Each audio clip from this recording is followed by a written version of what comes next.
Hello दोस्तों, आज की इस वीडियो में हम देखेंगे एनवीएस का एग्ज़ाम जो हाल ही में कंडक्ट कराया गया था, उसका एक्सपेक्टेड कट ऑफ कितना हो सकता है। ठीक है, तो जैसे कि आपको बताया कि इसके आंसर की अभी रिलीज़ हो चुकी है। आपने सभी ने अपना मार्क्स चेक कर लिया होगा, कितना आपका रॉ स्कोर बन रहा है। ठीक है, कितना आपने अटैम्प्ट किया था, देन उसके बाद में कितना नेगेटिव मार्किंग था, तो उससे आपने अपना रॉ स्कोर कैलकुलेट कर लिया होगा। तो इस वीडियो में हम चेक करेंगे कि कितना इसका कट ऑफ लगभग एक्सपेक्टेड हो सकता है, जिस तक आपका जो स्कोर है वो सेफ़ है। ठीक है, तो सेफ़ स्कोर के बारे में हम बात करेंगे। तो ये इसका मोटिव रहेगा, कट ऑफ हम इसमें डिस्कस करने वाले हैं। तो चलिए, इससे पहले मैं आपको एक चीज़ बता देता हूँ। यहाँ पे सबसे पहले हम देख लेते हैं कि नंबर ऑफ़ फॉर्म्स कितने भरे गए थे एग्ज़ाम में, कि नंबर ऑफ़ कितने कैंडिडेट ने इसके लिए अप्लाई किया था। तो ये एक आरटीआई का एक रिप्लाई है। इसमें हम देखेंगे सबसे पहले नंबर ऑफ़ फॉर्म कितने अप्लाई किए गए थे हर एक पोस्ट के लिए। तो जैसा कि आपको पता होगा कि इसमें जो रिक्रूटमेंट हुआ था वो हुआ था आपके पास अलग अलग पोस्ट थी, टोटल मिला के थी आपके पास 1925 पोस्ट थी। अब इसमें से जो ज़्यादातर जो स्टूडेंट अप्लाई किया था, जिसके लिए आपने अप्लाई किया होगा, वो था इसमें ये जूनियर सेक्रेटरीट असिस्टेंट जेएसए वाली पोस्ट। इसके लिए ज़्यादातर नंबर ऑफ स्टूडेंट ने इसके लिए अप्लाई किया था। तो इसी के लिए ज़्यादातर आपको यहाँ पे हम कट ऑफ डिस्कस करने वाले हैं इसी पर्टिकुलर पोस्ट के लिए। ठीक है, इसी के लिए ज़्यादा नंबर ऑफ कैंडिडेट ने अप्लाई किया है। देन उसके बाद में लैब अटेंडेंट का भी है, जिसमें 142 पोस्ट थी आपके पास। मैथ हेल्पर की भी आपके पास अच्छी खासी पोस्ट है 6 to 9। तो इस तरीके से एमटीएस की भी पोस्ट है आपके पास 20। तो टोटल मिला के अलग अलग पोस्टों से और भी कुछ पोस्टें हैं इसमें। मेन जो इंपॉर्टेंट है वही उन्हीं को यहाँ पे लिया है। यहाँ पे और भी सबको ऐड करेंगे, कुछ पोस्टें भी यहाँ पे देखो, सबका सम करोगे टोटल यहाँ पे 90-25 नहीं आ रहा। ठीक है, इन सभी का सम करोगे, लेकिन कुछ पोस्टें और हैं इसमें, उनका भी ऐड करने पर टोटल पोस्ट थी आपके पास इतनी। तो इम्पोर्टेंट को मैंने यहाँ पे आपके पास ऐड कर लिया है। तो हम बात करेंगे जो इस पर्टिकुलर पोस्ट के बारे में। ठीक है, जूनियर सेक्रेटरीट असिस्टेंट के बारे में। तो इसी के रिगार्डिंग हम इसके कट ऑफ के बारे में भी डिस्कस करने वाले हैं। ठीक है, नंबर ऑफ़ कैंडिडेट इसके लिए ही ज़्यादातर आपने अप्लाई किया था।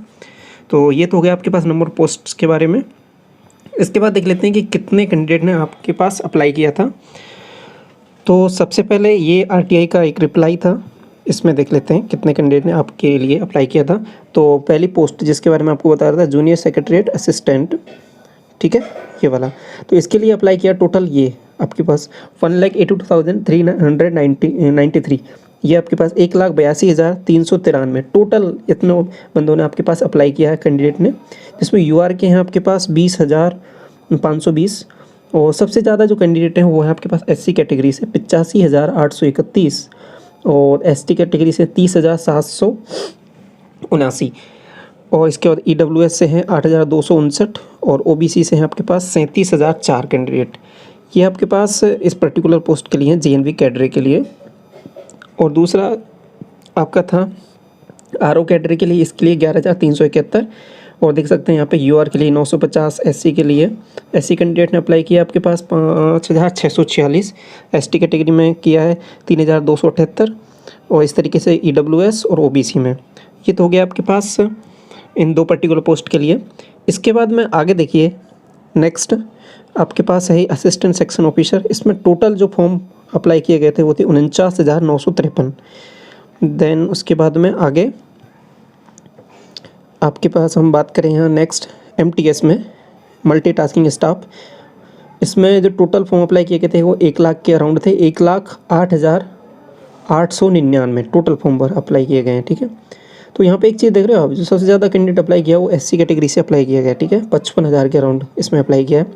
और आगे फीमेल स्टाफ नर्स, और एक लास्ट में हमने जो डिस्कस किया था लैब अटेंडेंट। इसमें लैब अटेंडेंट में 90,000 के अराउंड फॉर्म अप्लाई किए गए हैं। तो यहाँ पे देखो, पहले एक चीज़ जो आपका पहला था जीएसए वाला, जूनियर सेक्रेटरी असिस्टेंट वाला, ये वाला। ठीक है, जिसके बारे में हम कट ऑफ डिस्कस करने वाले हैं, जेएसए वाला। इसके लिए अप्लाई किया 1,82,000 ने। और इसके लिए सबसे ज़्यादा पोस्ट हैं, 622 पोस्टें हैं। और दूसरा जो है आपके पास लैब अटेंडेंट, लैब अटेंडेंट के लिए अप्लाई किया है 90,000। ठीक है, 90,000 कैंडिडेट ने अप्लाई किया है, जिसमें से 12,000 के अराउंड आपके पास हैं 12,218 के अराउंड है आपके पास यूआर कैटेगरी से। और एससी कैटेगरी से हैं आपके पास 36,558। एसटी से हैं आपके पास 12,000 के अराउंड है, 12,886।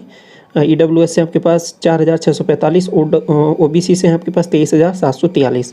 तो इस तरीके से ये टोटल नंबर ऑफ कैंडिडेट हैं जिन्होंने इस पर्टिकुलर पोस्ट के लिए अप्लाई किया है, ठीक है। तो ये तो पहले आपको जानना बहुत ज़रूरी है कि कितने नंबर ऑफ स्टूडेंट में आपके पास कंपटीशन है, कितना अगर उस पर्टिकुलर पोस्ट से डिवाइड करें, जैसे कि निकालना हो मुझे किसी भी पर्टिकुलर पोस्ट के लिए, तो मैं आपको बता देता हूँ कि जैसे कि मेरे पास टोटल हमारे पास वैकेंसी है वहाँ पे 620, मैंने आपको बताया था ना स्टार्टिंग में, यहाँ पे 622 ये रहा आपके पास 622 वैकेंसी है। तो 622 वैकेंसी को मैं टोटल डिवाइड कर देता हूँ 1,80,000 जैसे कि उससे में था, तो इतने से मैं डिवाइड करूँगा तो यहाँ से हम निकाल सकते हैं कि पर पोस्ट के लिए कितने कैंडिडेट अवेलेबल हैं, ठीक है। तो एक पोस्ट पर कितने बंदे आ रहे हैं, ठीक है, कितने बंदों में ज़्यादा कंपटीशन है, तो ऐसे निकाल सकते हैं, ठीक है। ये निकालना बहुत ज़रूरी होता है, इससे पता लग जाता है, आपको एक रफ आइडिया लग जाता है कि किस पोस्ट के लिए, पर्टिकुलर पोस्ट के लिए ज़्यादा कंपटीशन है, ठीक है। तो ये यहाँ तक आपको चीज़ें समझ में आ गई होंगी, ठीक है। तो ये सब था, ये आपके RTI का रिप्लाई हो गया। इसके बाद में नंबर ऑफ कैंडिडेट हमने यहाँ पर डिस्कस कर लिए। अब इसके बाद में जो इम्पोर्टेंट था पॉइंट जो डिस्कस करने वाले थे कट ऑफ के बारे में, तो जिसके लिए आप इतना वेट कर रहे थे, कट ऑफ के बारे में यहाँ पर डिस्कस कर लेते हैं। तो सबसे पहले देखिए, आपने जो भी आपके मार्क्स बन रहे हैं, ठीक है, ये मार्क्स में जो मैं कट ऑफ बता रहा हूँ आपके पास ये रॉ स्कोर से बता रहा हूँ, ठीक है, जो आपके पास आपने कैलकुलेट की है, जो आपने नंबर ऑफ क्वेश्चन सही अटेम्प्ट किया माइनस आपने माइनस कर दिया आप पे जो क्वेश्चन आपसे रॉन्ग हुए हैं, ठीक है, उनसे उसके बाद में आपका जो रॉ स्कोर बना है उससे हम ये कैलकुलेट कर रहे हैं कट ऑफ, ठीक है, ये पर्टिकुलर कट ऑफ, ये बात ठीक है।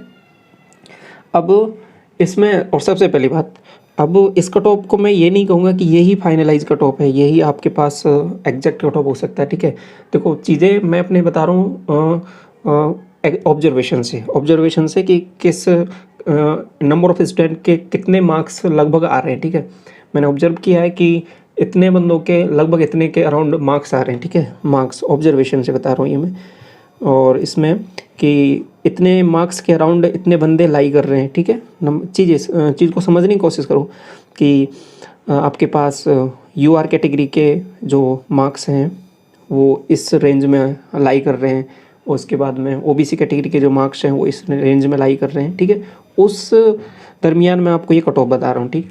तो उसके लिए मैं जो आपको ये स्कोर बता रहा हूँ उतना आपका स्कोर आ रहा है, तो वो तो आप समझ सकते हो कि आप बिल्कुल सेफ हैं उस रेंज में, तो आपके चांसेस बनते हैं कि उसमें सिलेक्शन के, ठीक है। और ये इससे आप एक आइडिया लग जाएगा आपको कि हाँ इतना मार्क्स पे इतना आपका बन रहा है तो ठीक है, कोई प्रॉब्लम नहीं है। तो अब एग्जैक्ट कट ऑफ क्या होगा ये डिटरमाइन करना एक नहीं कर सकते, क्योंकि ये एग्जैक्ट आपको तभी पता लगा सकते हैं कि किस तरीके से आपके पास मार्क्स एग्जैक्ट में कितना आ रहा है, किस तरीके से उन्होंने कितने पोस्ट के लिए कितने कैंडिडेट उन्होंने एलिजिबल किए हैं। तो ये एग्जैक्ट कट ऑफ तो कोई भी नहीं बता सकता। आपको कोई बात कहता है कि हाँ यही एग्जैक्ट कट ऑफ है तो वो सरासर कहीं ना कहीं झूठ बोल रहा है, ठीक है। तो लेकिन एक रफ़ आइडिया लगा सकते हैं, और रफ़ आइडिया से हम पता लगा सकते हैं कि हाँ इस रेंज में आपके मार्क्स आ रहे हैं तो आपके लिए सेफ़ है। तो चलिए मैं आपको ज़्यादा आपका टाइम इन्वेस्ट नहीं करूँगा वेस्ट, तो इसको मैं डायरेक्ट आपको बता देता हूँ कि इसका कितना कट ऑफ आ रहा है। तो UR के लिए देखिए, उसके बाद OBC का देखते हैं, देन SC, और उसके बाद ST का देख लेते हैं। तो UR के लिए आपके पास यदि मार्क्स आपके आ रहे हैं 80 के अराउंड, ठीक है, 80 से 82, 83, 85 के अराउंड आ रहे हैं, ठीक है। तो ये अराउंड इसका कट ऑफ मान सकते हैं आप UR कैटेगरी के लिए 80 से 85 नंबर। OBC के लिए आपको मैं कट ऑफ बता देता हूँ 75 से 80, इतने आपके मार्क्स बन रहे हैं तो ठीक है, आपके चांसेस हैं। समझिए इस चीज़ को मैं क्या बोल रहा हूँ। UR के लिए हो जाएगा आपके पास 80 से 85, ठीक है। और इसके बाद में OBC के लिए हो जाएगा आपके पास 75 से 80, और इसके बाद में SC कैटेगरी के लिए आपके पास देखिए यहाँ पे 72 से आपके पास 77 नंबर। और इसके बाद में SC कैटेगरी के लिए नंबर ऑफ़ कैंडिडेट ज़्यादा अप्लाई किए हैं, इसलिए इसका कट ऑफ थोड़ा सा ज़्यादा जाएगा, 70, 77, 78 के अराउंड भी जा सकता है, ठीक है। और इसके बाद में आगे देखिए ST कैटेगरी के लिए देखिए ये हो जाएगा आपके पास 68 से 73, ठीक है। अब ये मैंने एक रेंज बताई है आपको, जैसे कि 80 से 85, 75 से 80, 72 से 77 और 68 से 73। तो इस रेंज में आपके मार्क्स आ रहे हैं तो आपके चांसेस बनते हैं, ठीक है। आप ज़्यादा भ्रमित ना हो और ज़्यादा आप किसी चीज़ को ज़्यादा सीरियस ना लें कि हाँ इतना कितने मार्क्स पे आपका सिलेक्शन होगा, क्या है सब कुछ, ठीक है। तो इस रेंज में आप आ रहे हैं तो ठीक है, आप रिलैक्स हो सकते हैं, इतने पे आपके चांसेस बन रहे हैं, ठीक है। और इसके बाद में ये है आपके अच्छे मार्क्स हैं इसमें आ रहे हैं, क्योंकि ये चीज़ मैं आपको बताना चाह रहा हूँ। पहले देखिए इस चीज़ को, समझिए इसको। अब ये ऐसा इसलिए ऐसा है क्यों, ऐसा इसलिए है क्योंकि जो आपको पता है कि आपका जो टोटल आपका एग्ज़ाम हुआ था, एग्ज़ाम आपका कंडक्ट कराया गया था 130 मार्क्स का। अब 130 मार्क्स का कंडक्ट कराया गया था, जिसमें से आपका जो पोर्शन था, जिसमें आपका जीके का पोर्शन था और आपके पास कंप्यूटर का पोर्शन था और एक था आपके पास मैथ का पोर्शन। ये 3 पोर्शन की मैं बात करूं तो ये थे अच्छे लेवल के क्वेश्चन पूछे गए थे। यहाँ पे कंप्यूटर में आपके पास 30 क्वेश्चन जो पूछे गए थे, उसमें से आप 15 क्वेश्चन जितने अच्छे से अच्छा पढ़ा होगा वो 15 से ज़्यादा नहीं कर पाएगा, क्योंकि वो बहुत ही अच्छे लेवल के क्वेश्चन पूछे गए थे कंप्यूटर से। जीके से भी ऐसे नहीं कि आपके ऊपर छोटे मोटे सवाल पूछे गए, बहुत ही बेहतरीन क्वेश्चन पूछे गए थे जीके से भी। जीके जिसकी अच्छी तैयारी होगी वो 10 से 12 ही क्वेश्चन कर पाएगा इसमें। और ऐसे ही मैथ का लेवल था, मैथ का लेवल भी एकदम शानदार था, अच्छे क्वेश्चन थे, बड़े क्वेश्चन थे। हालांकि आपके पास टाइम था, लेकिन फिर भी क्वेश्चनों का लेवल था, अच्छा था, काफ़ी टाइम लग रहा था, टाइम टेकिंग था। तो ऐसा नहीं है कि आपके पास उस पर्टिकुलर टाइम था उसमें बहुत आप बैठे रहे हो, लेकिन नहीं कि उस टाइम को पूरा यूटिलाइज कर लोगे आपके पास, तब भी आपके पास समय का थोड़ा सा कहीं ना कहीं अभाव रहता है, क्योंकि मैथ के क्वेश्चनों का लेवल था वो काफ़ी बेहतरीन था। तो इस वजह से इसकी कट ऑफ थोड़ा कम जाने के चांसेस हैं। जैसे कि मैथ सेक्शन हो गया, जीके हो गया और कंप्यूटर, इन 3 जो मेजर सेक्शन है, और आपके पास 2 सेक्शन और थे आपके पास इंग्लिश का और हिंदी, वो आपके पास कंपैरेटिवली आसान थे। जीके का और रीजनिंग का पोर्शन भी आसान था। तो हिंदी और इंग्लिश और रीजनिंग का पोर्शन आसान है, तो और बाकी जो पोर्शन है ये बाकी अच्छे लेवल के पूछे गए, इसलिए आपके कट ऑफ कम जाने के पूरे चांसेस हैं, ठीक है। तो एक बार मैं आपको दोबारा बता देता हूँ। यूआर कैटेगरी का हो जाएगा कट ऑफ 80 से 85, और इसके बाद में ओपीसी का कट ऑफ हमने डिस्कस किया 75 टू 80, और एससी का हो जाएगा 72 से आपके पास 77, और एसटी कैटेगरी का हो जाएगा आपके पास 68 से 73, ठीक है। और एक चीज़ और मैं आपको फिर दोबारा बता देना चाह रहा हूँ। देखो ये एग्जैक्ट कट ऑफ नहीं है, मैं आपको पहले भी बता चुका हूँ वीडियो के स्टार्टिंग में भी, और अब भी एक बार और बता रहा हूँ कि एग्जैक्ट कट ऑफ नहीं है, लेकिन इतने मार्क्स आपके आ रहे हैं तो आप इससे थोड़ा सा अपने आप को रिलैक्स महसूस कर सकते हैं। हाँ ठीक है कि आप कहीं ना कहीं रेस में हैं, तो इस इतने मार्क्स आ रहे हैं तो ये अच्छा स्कोर है, और इसमें आपके चांसेस बन रहे हैं पूरे। तो ये इतना कट ऑफ जाने का पूरा संभावना, ये एक्सपेक्टेड कट ऑफ है, ठीक है। तो ये था, आपको समझ में आ गया होगा कि हमने इसमें कट ऑफ डिस्कस किया। हमने स्टार्टिंग में नंबर ऑफ कैंडिडेट कितनों ने आपके पास फॉर्म फिल किए थे वो डिस्कस किया, देन उसके बाद नंबर ऑफ वैकेंसीज कितनी थी वो डिस्कस किया, देन उसके बाद कट ऑफ के बारे में हमने एनालिसिस किया। तो ये सभी चीज़ें आपको पैरेलली आपको समझ में आ गया होगा कि कितनी पोस्ट पे क्या कंपटीशन है और किस पोस्ट के लिए कितने नंबर ऑफ कैंडिडेट ने अप्लाई किया है। तो ये सब कुछ था, और ये आपके पास कट ऑफ हमने डिस्कस लास्ट में कर लिया, ठीक है। तो आई होप आपको ये वीडियो समझ में आ गया होगा और किस तरीके से इसका कट ऑफ का डिस्ट्रीब्यूशन है। तो और एग्जैक्ट कट ऑफ आप जो एक्चुअल में जो रिजल्ट आएगा तो उसी से ही आप पता लगा पाएंगे, ठीक है। लेकिन ये एक्सपेक्टेड कट ऑफ है, ठीक है। तो ये था इस वीडियो में, आई होप आपको समझ में आ गया होगा। आई होप आपको वीडियो अच्छा लगा होगा। वीडियो अच्छा लगा तो वीडियो को लाइक ज़रूर करना, और मेरी तरफ से आपकी एग्ज़ाम के लिए, आपके रिज़ल्ट के लिए बेस्ट ऑफ लक। मैं चाहता हूँ कि आपका अच्छे से किसी भी जो भी आप अपनी ड्रीम जॉब है उसको पाएँ। तो मेरी तरफ से आपके लिए बेस्ट ऑफ लक।